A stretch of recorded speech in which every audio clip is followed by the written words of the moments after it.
Gram panchayat Dariyapur बसही की जनता जिंदाबाद जिंदाबाद जिंदाबाद। श्याम सुंदर विश्वकर्मा भैया जिंदाबाद जिंदाबाद जिंदाबाद। खेतों में खलिहानों में जनता के अरमानों में हर पल मिलेंगे श्याम सुंदर भैया गरीब मजदूर किसानों में। जी हाँ, अब की बार अपने ग्राम पंचायत दरियापुर बसही में विकास की गंगा बहाना है, तो याद रखिएगा अपने चहेते अपने बेटे श्याम सुंदर विश्वकर्मा को अपना प्रधान बनाना है। गायक अभिषेक सिंह।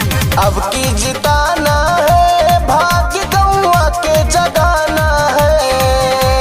अब की जिताना है, भाग्य गौवा का जगाना है। श्याम सुंदर भैया को अब की बार प्रधान बनाना है।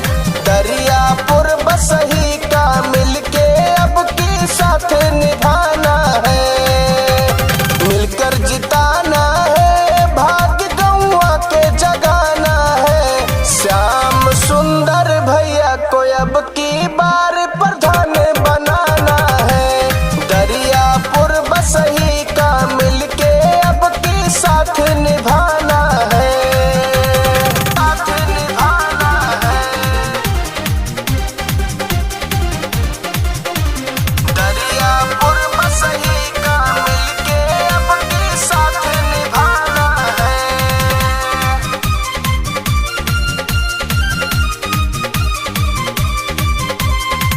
श्याम सुंदर भैया जीती है, होई खूब विकास हो।